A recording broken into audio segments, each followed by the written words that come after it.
sair da sequência normal que nós vimos, né? Paramos no capítulo 9 e vamos agora falar para o capítulo 22, se não me engano. O capítulo trata sobre os sacramentos. Por quê? Por dois motivos nós vamos tratar dos sacramentos.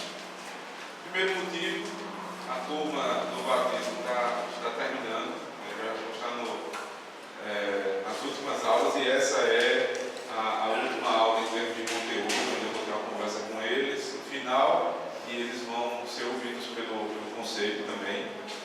E, além disso, porque nós precisamos tratar desses temas que são tão próximos da gente que às vezes são mal compreendidos, né? O sacramento da ceia e do batismo, principalmente a ceia. Vou dar muita ênfase no entendimento da ceia, porque nós temos inclusive algo a tratar sobre essa questão, né? Na continuidade dos estudos vocês vão ver o que seria. Hoje nós vamos começar a falar sobre os sacramentos. Eu queria indicar um livrinho fino, mas muito proveitoso para vocês. No Esplendor da Santidade, de John Payne, redescobrindo a beleza da adoração reformada para o século XXI. Esse livro, né, é da editora Dos Puritanos, vai estar disponível aqui na conferência, né, na Conferência dos Puritanos, em novembro. É um livro muito rápido para você ler. Você não vai aprender apenas sobre batismo e Santa Ceia. Na verdade, você vai aprender sobre o culto como um todo, né? Vai falando sobre adoração. Lá no final, um capítulo sobre batismo, um capítulo sobre ceia e um capítulo sobre bênção, né? A bênção apostólica, as bênçãos que estão contidas no culto. Então, são temas que a gente quase nunca vê o livro tratando, e ele trata de maneira resumida, mas muito proveitosa para os irmãos. Falar sobre os sacramentos. Inicialmente, vamos tentar delimitar o que são os sacramentos. Capítulo 27, aliás, da Confissão de Fé. Os sacramentos são santos sinais e selos da graça. Veja, o sacramento, ele, pela própria definição, ele não tem um valor intrínseco em si, mas ele aponta para algo. A obra a qual ele aponta é que tem um significado espiritual na vida do homem. O sacramento, ele tem um sinal, ele tem uma obra derivada, ele não tem uma obra própria, mas ele é um sinal e um selo da graça de Deus, imediatamente instituídos por Deus para representar Cristo e a seus benefícios, para confirmar nosso interesse nele, bem como fazer uma diferença visível entre os que pertencem à igreja e o restante do mundo. Essa é uma definição, deixa eu ver mais para frente aqui, de Calvino. Essa função esquecida, John Payne, aliás. Ele fala: ambos são os sinais e selos da aliança da graça, a promessa incondicional de Deus para salvar um povo para si mesmo. Ambos, batismo e ceia, são sinais de iniciação no povo da aliança de Deus, a igreja visível, os quais identificam, marcam e separam do mundo aqueles que são seus membros. Essa função aqui, marcar e separar do mundo, é retirada da definição da própria Confissão de Fé, que diz que faz diferença visível entre a igreja e o restante do mundo.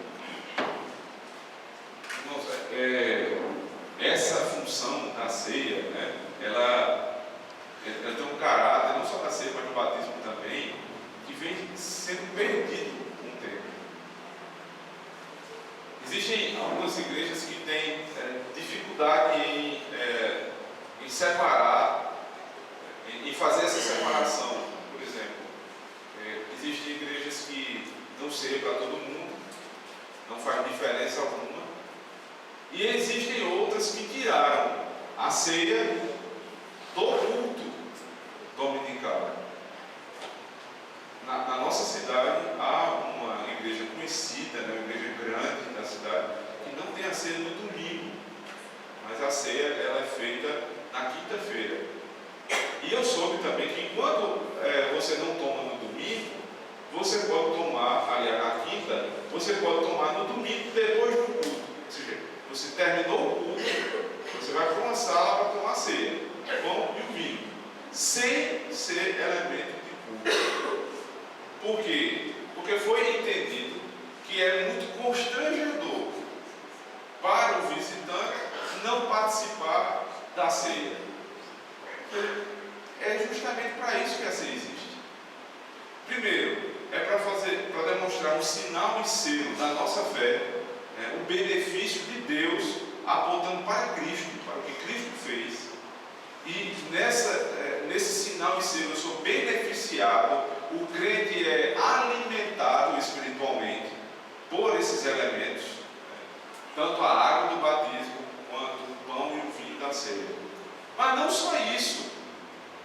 Como é que eu sei onde está o povo de Deus, o povo da aliança e quem não está na aliança?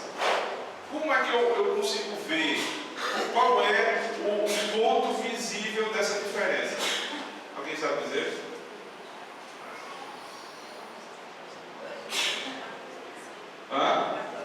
No batismo, como, Maria?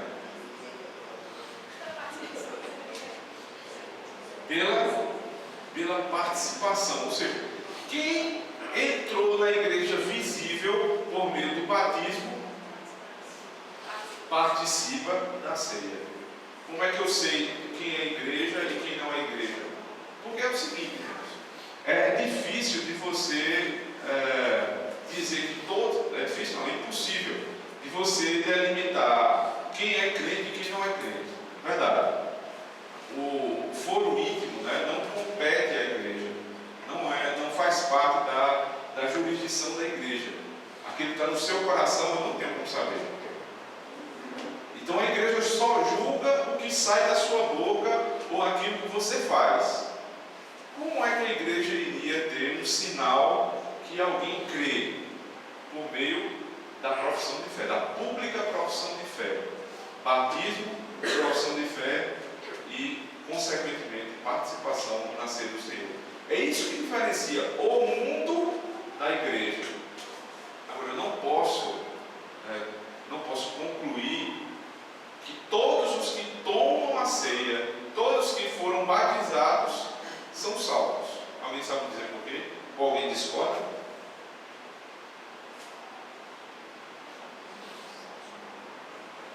Ninguém concorda nem discorda, muito pelo contrário. Vocês da igreja, que é quem avalia a fé da pessoa, não é infalível, né? Na análise. Não é como Deus que sonda o coração. Ele avalia de acordo com o que a pessoa fala, com os atos da pessoa, mas a própria pessoa pode estar se enganando, né? E enganando também a igreja. Inclusive no livro de Hebreus ele fala de pessoas que apostataram e participavam. Né? O texto mal entendido, né, Alisson? Que é Hebreus capítulo 6. Estavam no nosso meio, mas não eram dos nossos. O autor diz com todas as letras, eles estavam no nosso meio, mas não eram dos nossos. Porque se fossem dos nossos, não teriam retrocedido. Mas participavam de todos os benefícios da aliança. Seu irmão? Eu discordo, porque eu conheço um caso prático, né?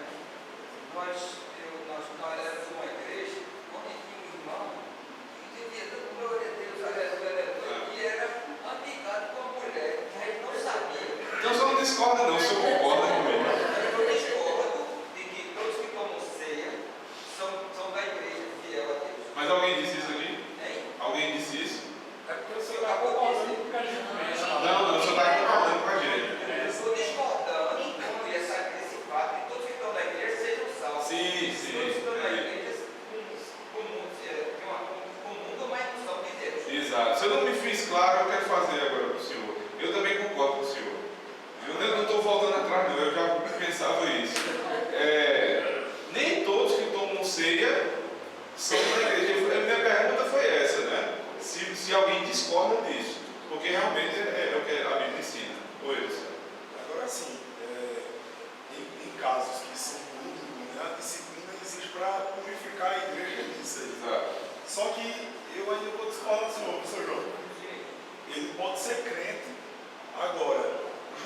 por falta de instrução e disciplina, ele está caindo no erro gravíssimo, que, como a confissão de fé diz, pode acarretar, inclusive, um desvio futuro dele, perder a alegria da salvação e mais por conta do pecado.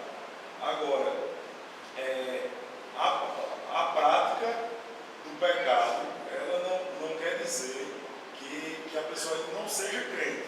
Nós devemos interpretar como se ela não fosse, até que ela se arrependa. Então é outra falha, aliás, limitação, vou colocar dessa forma. Limitação do julgamento que a igreja faz. Porque a igreja ela tem que julgar pela confissão de fé e pela prática.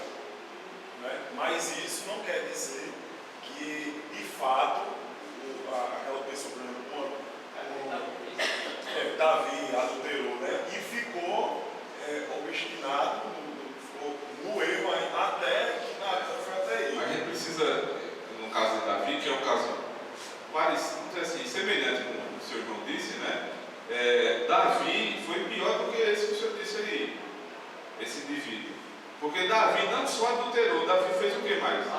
Ele matou. E no caso de que você falou, né?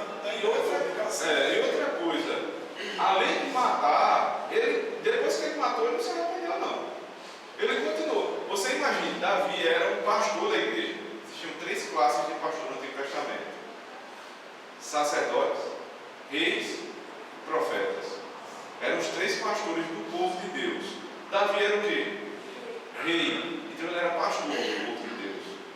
E como pastor, ele continuou normalmente pastoreando o povo de Deus, mesmo no pecado, tendo matado Urias e se deitando com Batseba, até que ele foi confrontado pelo profeta Natan, e aí é onde é revelado o coração do crente.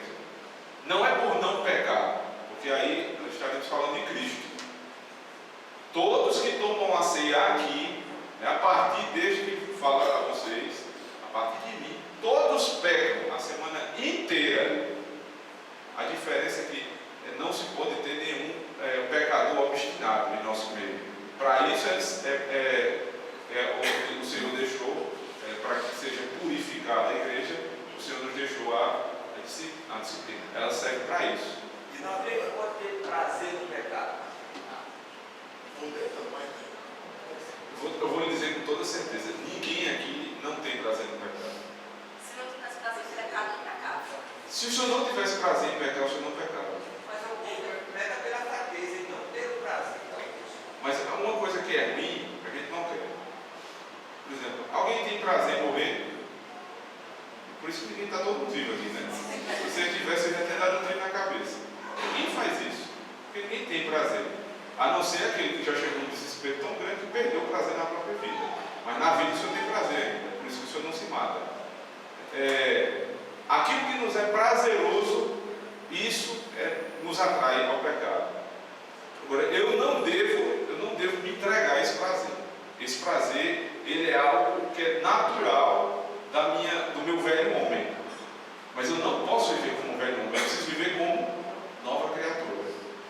E aí a nova criatura tem outros prazeres que militam com os prazeres da velha criatura. Eu não posso me entregar àqueles antigos. Mas pode ter certeza, o Senhor e todos nós aqui, quando pecamos, sentimos grande prazer. Muito embora logo em seguida a consciência nos acusa, né, por meio da lembrança do que diz a palavra do Senhor, e aí eu sinto um grande desgosto. Porque agora são duas naturezas que militam dentro de mim. A antiga natureza que tem prazer no pecado, leia depois Romanos capítulo 7, e a nova natureza que tem prazer na lei de Deus. Fala lá no apóstolo Paulo. Só quem se arrepende e deixa a mudança de Deus no verbo. Isso, você tem que deixar. Mas isso o Salmo não está falando de prazer. Eu queria só concluir. Pois não, Natan, ele não cogitou que Davi não era crente verdadeiramente. hora nenhuma. Hora nenhuma. Ele foi até lá e exortou. Segundo o ensinamento de Jesus sobre a disciplina, ele só pode considerar que alguém não é igreja se ela se torna obstinada, se ela não deixa, mesmo depois de seguir todos os passos, né, exortação, tentando ganhar, não consegue. Mas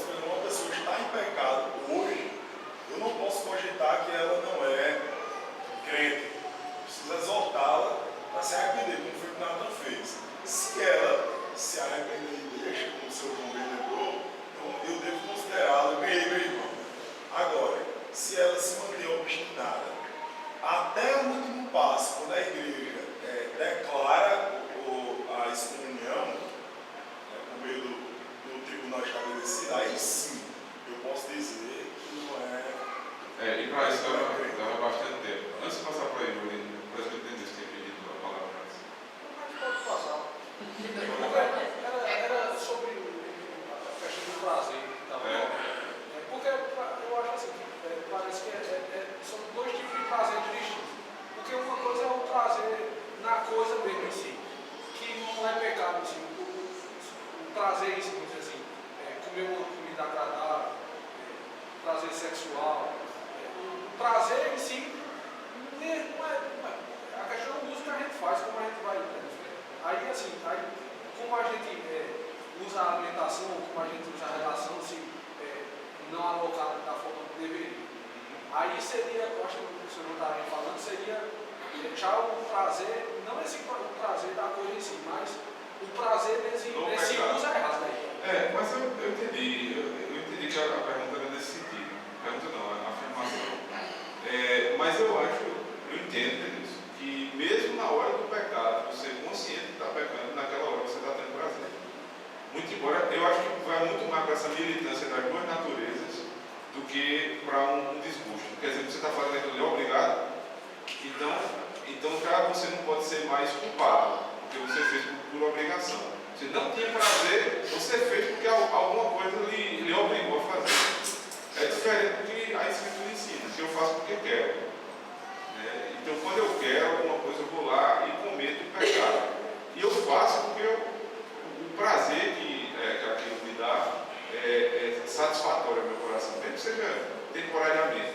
E logo em seguida eu seja trazido à consciência de novo. Por exemplo, os sacramentos nos trazem essa consciência do pecado. Quando eu me achego à mesa do Senhor, eu tenho que me achegar com temor, inclusive. Porque eu sei quem eu sou e sei o que aquela mesa representa.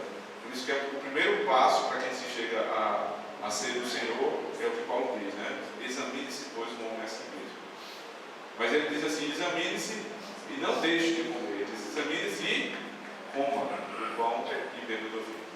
Foi eu. Eu só queria fazer uma colocação. Eu me lembrei agora uma coisa que eu li no livro Martin Lutero, né, que diz que era melhor você matar alguém do que você ser uma pessoa vaidosa, soberba, né? Porque ele dizia, quando você mata alguém, você comete um pecado na carne. Mas quando você é vaidoso, você está cometendo esse pecado no espírito. E aí entra a questão da obstinação mesmo, que o Luciano estava colocando aqui, né? Se você é disciplinado, chamada a se defender e muitas vezes é apontado o seu erro ali, e você obstinadamente, você mantém ali, está revelando não o seu pecado, o pecado que você cometeu na carne, mas sim sua vaidade. Porque Davi, quando foi admoestado por Natan, pelo profeta, ele na hora reconheceu, na hora ali, e ali o que ele fez, qual foi a reação dele, né? Arrependimento total. Então eu acho que por trás muitas vezes do pecado, às vezes o pecado que você comete na carne, o que está por trás na realidade é o coração vaidoso. E a gente não pode tratar, inclusive, é bom ter cuidado com isso, né? Não se tornar cada vez mais tão duro assim com o pecador. Eu não posso tratar todo pecador do mesmo jeito, não. Cada pecador precisa ser tratado diferente, porque depende da maneira com que ele está reagindo ao pecado. Mas se eu vou tratar com uma pessoa, eu aponto o pecado dela e ela é como Davi, Natan não continuou a humilhar Davi, né? Agora você está com essa conversinha que está arrependido. Que conversa é essa? Você matou o marido da mulher, você se deitou com ela, tenha vergonha. Ele não disse mais nada, filho. Se arrependeu, acabou. Eu preciso agora tratar o irmão de outra maneira. Precisa ter arrependimento. Qualquer pecado, prestem atenção. Se você um dia for precisar seguir aqueles passos de Mateus 18, né? O irmão pecou contra ti, você vai arguir-lo entre ti e ele somente, e ele se arrepende, você não pode mais tratar o irmão do mesmo jeito. Porque o que o texto diz logo em seguida é: você ganhou, seu irmão, você ganhou. Se você puder, você continua conversando com ele para tentar ajudá-lo, orientá-lo a sair daquela situação. Se é uma situação muito complexa que ele não vai conseguir sair sozinho, você traz ao conhecimento do pastor da igreja para ajudar. Se for necessário, um aconselhamento com mais técnica, né? Se você não conseguir, pela gravidade do assunto, resolver sozinho. E aí você vai tratar, o pastor vai tratar com aquele irmão com mais tempo. Mas você não pode mais tratar ele como ele era. E agora ele se arrependeu. E até no próprio caso de Davi, né, se a gente for analisar o modo como Natan o abordou, ele também não abordou da mesma forma, né? Ele já abordou alguém que tinha uma vida experiente, né, de longa caminhada cristã, que tinha conhecimento da lei, e por isso ele apontou para esse conhecimento, né, na analogia da ovelha. Né, para depois dizer, olha, o homem é você. Ele não chega a dizer, você é um assassino, adúltero, assim, Muita sabedoria de Natan, né, na hora de tratar o pecado do irmão. Outro ensinamento. Você está com razão em uma situação, você vai tratar isso com o seu irmão, a maneira de tratar também fala muito sobre você, sobre como você está vendo o pecado. Porque um dia foi ele, outro dia pode ser você. Pode ter certeza disso. Um dia você aponta, outro dia você é apontado. Todos nós estamos pecando. E o que a Escritura nos diz, né? Aconselhar-vos mutuamente, seria isso. É você sempre tratar o pecador da maneira correta, com amor, com paciência. E se ele ouvir, acabou. Ali a história está encerrada. Certo? Pastor, vou voltar aqui para o sacramento. Eu queria que eu tirasse uma dúvida. Foi. Porque eu fico em casa, eu fico assim, não consegui entender ainda. Porque o Senhor Jesus fala que depois de todos os passos, a gente deve tratar como gente publicana. Aí aquele caso lá do 1 Coríntios 5, Paulo diz que é para entregar ele a Satanás para que o corpo dele seja, para que no dia da Cristo, como é? Aplicação do que Cristo disse, é uma aplicação do último passo. Não, mas tipo assim, porque Paulo dá a entender que, tipo assim, para que o corpo dele e ele seja salvo no dia da Cristo. Paulo provavelmente considerava ele como irmão. Né? E outra, ali nós não chegamos ainda na obstinação. O que Paulo estava dizendo, que se tratava naquele caso, é que o irmão não tinha disciplina nenhuma. Então você não pode chegar no primeiro passo da disciplina e excomungar. Mas como aquele caso era muito grave e notório, é como se fosse aquele afastamento da série que é necessário. Existe um afastamento dentro da nossa Constituição, que ele é como que prisão preventiva, né? É tipo prisão preventiva. Quando o juiz pede prisão preventiva? Quando o acusado, pelo amor de Deus, se eu estiver errado, você me corrija aí, doutores advogados. Quando o acusado, ele pode influenciar no processo, quando ele pode fugir, e acho que são isso, né? Mais alguma coisa? Na minha área não, mas só esses Nem a minha. Mas pelo menos esses dois casos. Às vezes ele pode, por conta do poder financeiro, ele pode comprar as pessoas, então ele é recolhido. Ou então ele pode fugir, então preventivamente ele é preso. No caso da igreja, ele trata assim: se o pecado é público e notório, antes mesmo de iniciar o processo, você já pode afastar preventivamente da ceia. Isso é como que uma punição preventiva. Todo mundo sabe, um caso que estourou na igreja. Aí você vai esperar todos os passos para chegar lá. Não, se é uma coisa muito grave, a igreja rapidamente tira da ceia para preservar o nome de Cristo, né, a boa fama da igreja, preservar a pureza dos irmãos, aí é retirado. Depois, se aquilo ali viesse a perceber que não era, ele é restaurado rapidamente na ceia do Senhor. Também, dependendo da gravidade, se isso já é feito logo, né, imediatamente excluído, ele já pode até naquele momento já perceber a gravidade e durante o processo já vai poder nas suas vidas. Vou voltar aqui para ver. Calvino, né? Calvino falando sobre os sacramentos nas institutos, ele diz que os sacramentos são um testemunho da graça divina para conosco, confirmando por um sinal externo com mútua testificação de nossa piedade para com ele. Os sacramentos são sinais externos de uma graça interna. Vamos ver isso na Escritura?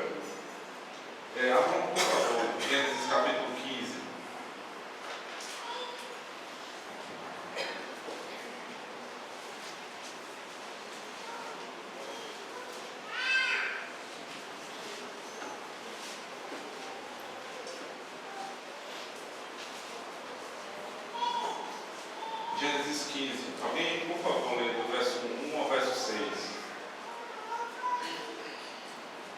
Depois desses acontecimentos, veio a palavra do Senhor a Abraão numa visão e disse: Não temas, Abraão, eu sou o teu escudo e teu galardão será sobre modo grande.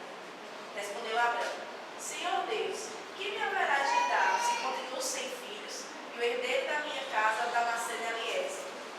Disse mais Abraão: A mim não me concedesse descendência, e o servo nascido na minha casa será o meu herdeiro. A isto respondeu logo o Senhor, dizendo: Não será este o teu herdeiro, mas aquele que será gerado de ti será o teu herdeiro. Então conduziu-o até fora e disse: Olha para os céus e conta as estrelas, se é que contas. Ele disse: Será assim a tua posteridade. Ele creu no Senhor e isso lhe foi imputado para a justiça. O que foi que aconteceu antes de Abraão crer?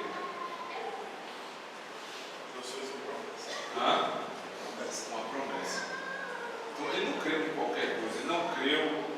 A fé dele não é, como dizem os liberais, um salto no escuro. Houve uma promessa, né? Na verdade é que a reedição da promessa, que foi dada no capítulo 12, a explicação, né? Onde aqui a ideia mais é de uma descendência, né? Eu vou te dar uma descendência, eu vou te dar um povo. E quando isso acontece, quando ele é exposto à pregação da palavra, à promessa de Deus, ao final ele crê e isso é imputado por justiça. Abraão não se tornou justo, ele foi justificado. São duas coisas diferentes. Porque se tornar justo, no sentido de ser uma pessoa justa em si, é você deixar de ser o que você era, né, na sua vida e passar a ser diferente. Mas a Escritura sempre trata, por exemplo, no Salmo 1, duas categorias de homens: os justos e os ímpios. Justos e ímpios. Essa foi a pregação de hoje de manhã. Os justos, na verdade, nós devemos entender como os justificados. Agora, como eu sou justificado? Pela fé. O que é que Paulo diz lá em Efésios capítulo 2? A salvação não é pelas obras, mas é pela graça, mediante a fé. E ela não vem de nós, ela é dom de Deus. Então, eu não tenho justiça própria, muito embora às vezes a gente queira se justificar por nossos erros, e eu não consigo alcançar a justiça de Cristo sozinho. Precisa vir a palavra ser pregada aos meus ouvidos, e aí por meio, eu não sou salvo por conta da fé, eu sou salvo através da fé. A fé é o que me liga à justiça de Cristo, e aí a justiça dele me é imputada. Imputação de justiça, aí sim é um termo forense, né? Um termo jurídico.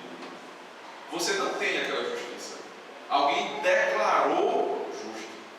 Então eu sou justificado porque Deus me declarou justo por conta da justiça de Cristo. Alguém morreu em meu lugar. Mas a pergunta aqui é o seguinte: como é que Adão, ou como Abraão, foi justificado se Cristo não tinha morrido ainda?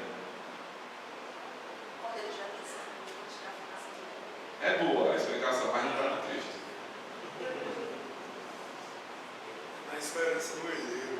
Na esperança do filho. Vai nascer o filho. Isso. Vai nascer o herdeiro. Esse cabelo é meu amigo, né? Esse cabelo é isso, né? Westminster. Luciano Westminster. Essa promessa do filho dela que procede a justiça, né? Que é alcançada por meio da fé.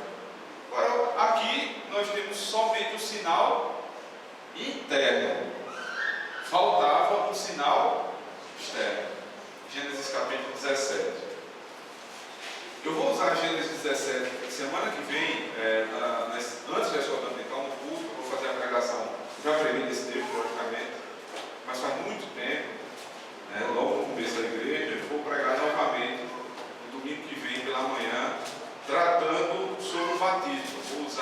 do verso 9 ao verso 14. Hoje eu queria, aliás, do verso 1 ao verso 14. Hoje eu queria tratar mais de outro aspecto, né? Não vou entrar no batismo infantil. O batismo infantil fica para a semana que vem. Vamos ver agora o sinal externo da aliança que foi feita internamente. Eu queria que alguém lesse, por favor, do verso 1 ao 14. Sendo, pois, Abraão, da idade de 99 anos, apareceu o Senhor a Abraão e disse: Eu sou Deus Todo-Poderoso, ande em minha presença e ser perfeito. E porei o meu conserto entre mim e ti, e te multiplicarei grandiosamente. Então caiu Abraão sobre o seu rosto e falou Deus com ele, dizendo: Quanto a mim, eis o meu conserto contigo e serás o pai de uma grande multidão de nações.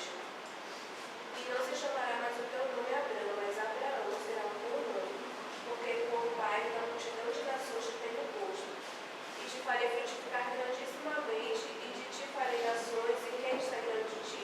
Estabelecerei o meu conserto entre mim e ti, e a tua semente depois de ti, em suas gerações, por conserto perpétuo, para te ser a ti como Deus, e a tua semente depois de ti. Te darei a ti e a tua semente depois de ti, a terra das tuas peregrinações, toda a terra de Canaã em perpétua possessão, e ser-lhe-eis o seu Deus. Disse mais Deus a Abraão: Tu, porém, guardarás o meu conselho, tu e a tua semente depois de ti, nas suas gerações. Este é o meu conselho, e guardareis entre mim e vós, e a tua semente depois de ti, e todo macho será circuncidado. E circuncidareis a carne do vosso prepúcio. Isto será por sinal de conselho entre mim e vós. O filho de 8 dias, pois, será circuncidado. Todo macho das vossas gerações, o nascido na casa e comprado por dinheiro ou qualquer estrangeiro, que não for da tua semente. Com efeito, será circuncidado o nascido em tua casa e comprado por teu dinheiro. Estará o meu conserto na vossa carne como conserto perpétuo. E o macho com prepúcio, cuja carne de prepúcio não estiver circuncidada, aquela alma será extirpada dos seus povos, quebrando o meu conserto. Agora, do verso 1 ao verso 8, há um outro aspecto da aliança, né? Da promessa. A promessa no capítulo 15, ela diz respeito a um filho. E aqui ela ganha outra ênfase. Agora a ênfase é numa terra. Porque foi exatamente aquilo que Deus tinha dito no capítulo 12. Você vai para a terra que eu vou lhe mostrar e eu vou lhe dar um filho. Você vai ser pai de muitas nações. Aqui a promessa se fecha novamente. Ele está reeditando, né, esclarecendo a promessa que foi dada no capítulo 12. Quando termina de explicar, de expor a promessa que iria ser feita, que foi feita, aí vem o sinal. Veja, verso de número 11: circuncidareis a carne do vosso prepúcio, será isso por sinal de aliança entre mim e vós. Só agora Abraão estava habilitado a receber o sinal e selo da promessa. Primeiro, porque a promessa já foi explicada, né, tanto no capítulo 15 quanto no capítulo 17, e essa promessa foi recebida no coração. Como é que eu sei disso? Ele creu. Então pense agora num crente da nossa época. O que é que acontece? Pegar um caso do Novo Testamento. Filipe e o eunuco. Alguém se lembra? O caso deles, Atos capítulo 8. O eunuco vinha lendo o livro de Isaías, né, e Filipe foi impelido pelo Espírito Santo para conversar com aquele homem. Quando eles estavam conversando, ele tratando de um texto de Isaías, um texto messiânico que falava de Cristo, foi perguntado ao eunuco se ele entendia, e ele disse: não, eu não posso entender porque não há quem me ensine. Então Filipe começa a ensinar e falar de Cristo a partir de um texto de que testamento? Do Antigo. Ele expõe Cristo a partir do Antigo Testamento. O que acontece é que aquele homem ele é convertido ao Senhor Jesus Cristo. Ele creu. E aí a pergunta do homem que crê, isso é inevitável. Veja, é inevitável. Quando você crê, o primeiro desejo da sua vida é o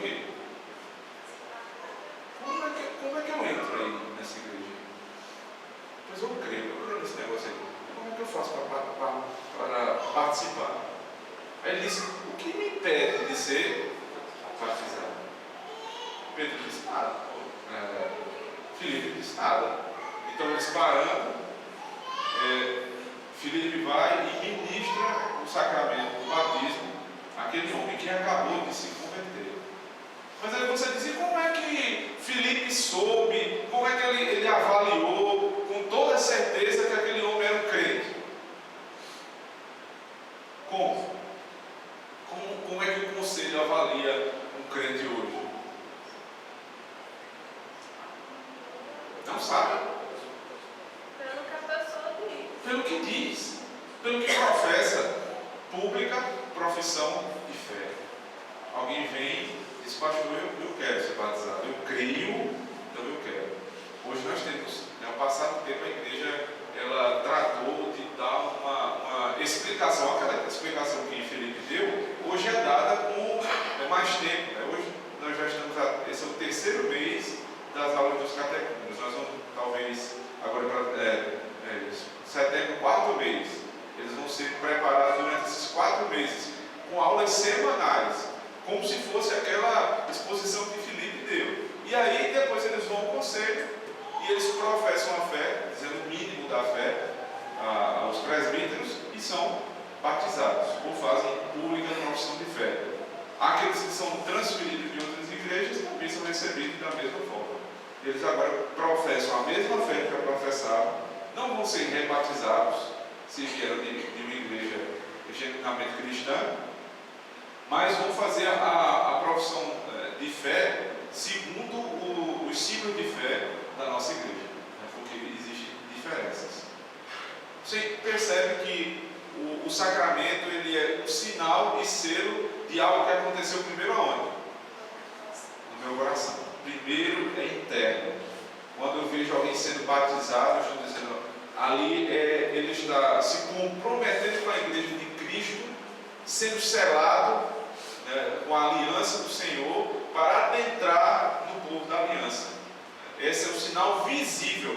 Mas se eu pensar direitinho, ele já estava na aliança quando ele creu. Porque é impossível que alguém creia e não procure. Por favor, a lógica. Alguém crê, precisa procurar outro.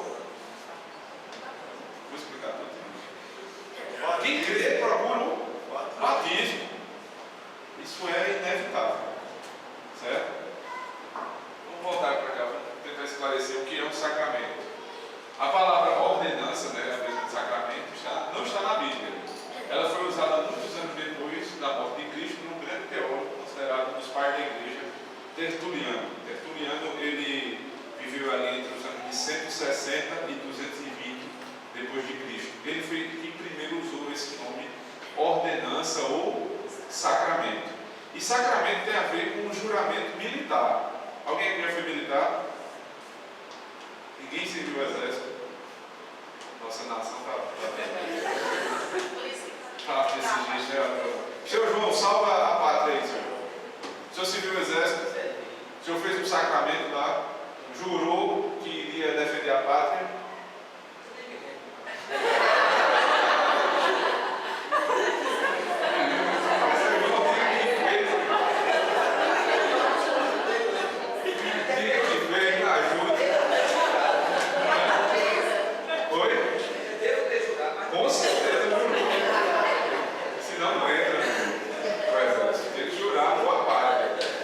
E aquilo ali, que o senhor não se lembra que fez, mas fez, aquilo é um sacramento.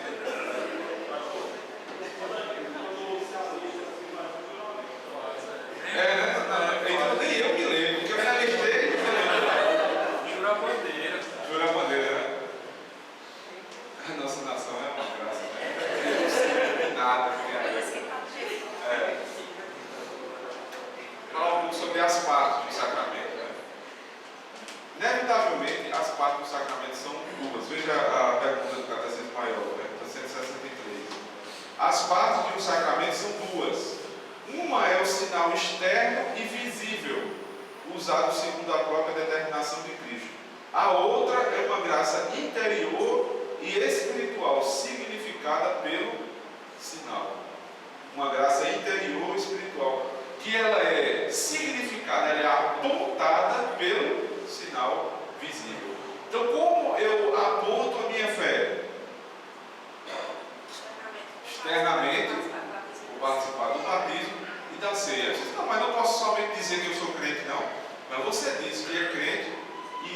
logo passa o batismo e a ceia. Uma coisa puxa a outra. Vamos abrir em Romanos capítulo 4.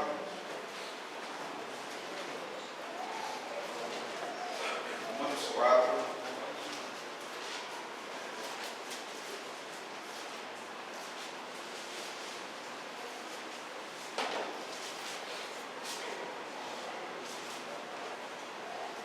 Verso 1. Que, pois, diremos ter alcançado Abraão, nosso pai, segundo a carne? Porque Abraão foi justificado por obras. Porque se Abraão foi justificado por obras, tem de se gloriar, tem de que se gloriar, porém não diante de Deus. Pois que diz a Escritura: Abraão creu em Deus, e isto lhe foi imputado para justiça. Ora, ao que trabalha, o salário não é considerado como um favor, e sim como dívida, mas ao que não trabalha, porém crê naquele que justifica o ímpio, a sua fé lhe é atribuída como justiça. Explicação fantástica de Paulo, né? Sobre tudo aquilo que a gente está falando até agora. E assim também que Davi declara ser bem-aventurado o homem a quem Deus atribui justiça, independentemente de obras. Bem-aventurados aqueles cujas iniquidades são perdoadas e cujos pecados são cobertos.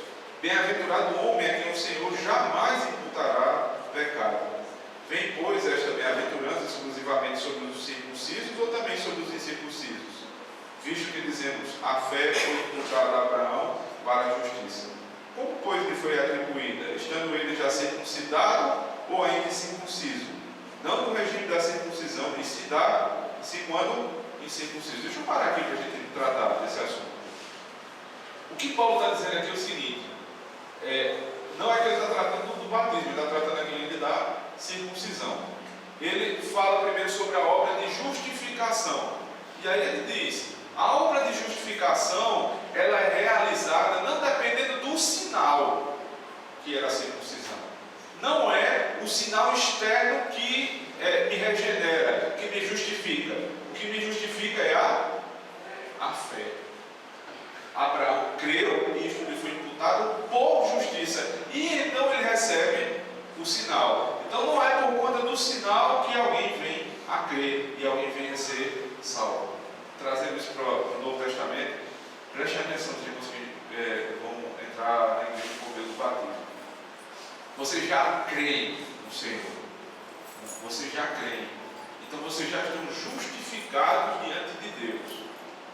O que vocês vão fazer é demonstrar essa justificação publicamente para a igreja e receber um sinal externo daquilo que Deus já fez no coração de vocês. Mas vocês não vão ser salvos naquele dia, não vai ser acrescentado algum tipo de poder místico naquele dia, a não ser a alimentação espiritual do próprio elemento. Quando a água do batismo cai sobre a sua cabeça, você está sendo selado com um fiel crente da aliança. Você está sendo inserido no povo de Deus. Certo? Mas você já precisa crer antes disso. A semelhança de Abraão, que primeiro creu e o sinal lhe foi dado. Verso 11. E recebeu o sinal da circuncisão como selo da justiça da fé, que teve quando ainda incircunciso, para vir a ser pai de todos os que creem, embora não circuncidados, a fim de que lhes fosse imputada a justiça. E pai da circuncisão, isto é, daqueles que não são circuncisos, mas também andam nas pisadas da fé que teve Abraão, nosso pai, antes de ser circuncidado. Aí Paulo está unido numa só família, os crentes da antiga aliança, os judeus que foram circuncidados, e aqueles que não tendo a circuncisão, mas tendo o batismo, todos são filhos de Abraão. Abraão é nosso pai na fé. Mesmo não tendo a circuncisão na carne, nós temos a circuncisão de Cristo, que Paulo fala em Colossenses capítulo 2. O batismo é a circuncisão de Cristo. Vamos ver mais um pouco à frente. Agora o primeiro dos sinais da aliança, o batismo. O que é o batismo? O batismo é um sacramento do Novo Testamento, instituído por Jesus Cristo, não só para solenemente admitir na igreja a pessoa batizada, mas também para servir de sinal e selo do pacto da graça, de sua união com Cristo, da regeneração, da remissão dos pecados e também da sua consagração a Deus por Jesus Cristo, a fim de andar em novidade de vida. Ou seja, o batismo, ele não só me demonstra que eu estou na aliança, mas ele aponta cada um dos benefícios da aliança, aliás, da salvação: regeneração, justificação, santificação, adoção e glorificação. Tudo está apontado no batismo. Você entra para a igreja e ali um sinal já lhe é dado que tudo o que você passou internamente é verdadeiro. Um sinal. Para que um sinal, né? Porque o homem precisa, irmãos, de ver a palavra confirmada. No sermão, por exemplo, vocês passam aqui uma boa quantidade de minutos ouvindo. Vocês ouvem a palavra e a fé vem pelo ouvir. Então, quem ouve, crê. Mas quem crê, vê. Essa é a indicação, né? Primeiro eu ouço, depois eu vejo. E aí onde está, inclusive, o motivo dos sacramentos não devem ser ministrados antes da palavra. Nunca deveria haver um batismo ou a ceia antes da pregação, mas depois. Porque primeiro eu ouço, depois eu vejo. Essa dinâmica da Escritura precisa ser respeitada pela igreja. Primeiro a palavra, depois a indicação, o sinal daquela palavra. O significado do batismo ainda, né? Assim como no Antigo Testamento a circuncisão era o sinal da aliança com Abraão, já lemos o texto, no Novo Testamento o batismo é o sinal da nova aliança com Jesus, sendo que este é ainda mais rico em seu significado do que aquele. Está em Atos capítulo 2, por favor. Atos 2, 37.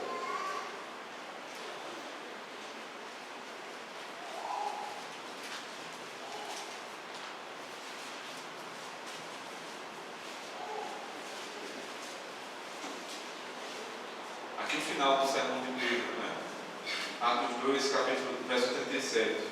Ouvindo eles estas coisas, confundiu-se o coração e perguntaram a Pedro e aos demais apóstolos: que faremos, irmãos? Respondeu-lhes Pedro: arrependei-vos e cada um de vós seja batizado em nome do Senhor Jesus Cristo para a remissão dos vossos pecados, e recebereis o dom do Espírito Santo. Pois para vós outros é a promessa, para vossos filhos e para todos os que estão longe, isto é, para quantos o Senhor nosso Deus chamar. Para quem é o batismo? Mais uma vez, aqueles que ouviram o sermão do capítulo 2 inteiro, até o versículo 36, Pedro estava pregando. E ao final do sermão, veio o coração angustiado, né? A angústia do coração dos irmãos, porque Pedro tinha acabado de dizer que quem tinha matado o Senhor Jesus Cristo eram aqueles irmãos que ouviam. E aí eles tiveram o coração compungido. Disseram: e agora? O que é que nós faremos? Porque essa tem que sempre ser a pergunta do pecador ao final do sermão. Não deve ser que maravilha, que bom é estar nessa igreja. É tão agradável ouvir essa palavra. O pecador tem que sair aqui dizendo: eu estou perdido. Aliás, sair não, né? Ele deve chegar ao final do sermão pensando dessa forma: estou perdido, o que é que eu faço? Aí o pregador vem com as aplicações, agora onde ele pode receber a graça do Senhor. E Pedro disse: é simples, se arrependam e busquem o batismo. Arrependei-vos e cada um de vós seja batizado em nome do Senhor Jesus Cristo para a remissão dos vossos pecados. Arrependimento precede o batismo e tudo isso aponta para a remissão dos pecados. A circuncisão apontava para o sacrifício sangrento de Cristo e para a circuncisão do coração, a regeneração. Em Deuteronômio, por exemplo, quando é citada a circuncisão, é tratada ali do coração, a circuncisão do coração. Porque a circuncisão em si, também como o batismo, não tinha propriamente poder de regenerar. Mas quando Moisés trata da circuncisão, ele diz que antes de ter o corpo circuncidado, o homem deveria ter o coração circuncidado. E no Novo Testamento é exatamente a mesma coisa. Antes da água cair na sua cabeça, você precisa ter o seu coração batizado. Tendo sido derramado o seu sangue, o sangue de Cristo, de uma só vez, o povo da nova aliança não derrama mais sangue nos sacramentos. Esse é um ponto interessante, né? Você não vê mais no Novo Testamento o sangue sendo derramado, nem no batismo, nem na ceia. Por quê? O último texto que nós vamos ler hoje, Hebreus capítulo 10.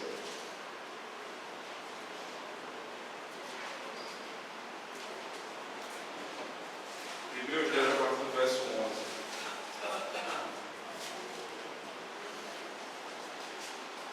Por favor, alguém lê. Ora, todo sacerdote se apresenta dia após dia a exercer o serviço sagrado e a oferecer muitas vezes os mesmos sacrifícios, que nunca jamais podem remover pecados. Jesus, porém, tendo oferecido para sempre um único sacrifício pelos pecados, assentou-se à destra de Deus, aguardando daí em diante até que os seus inimigos sejam postos por estrado dos seus pés. Porque com uma única oferta aperfeiçoou para sempre quantos estão sendo santificados.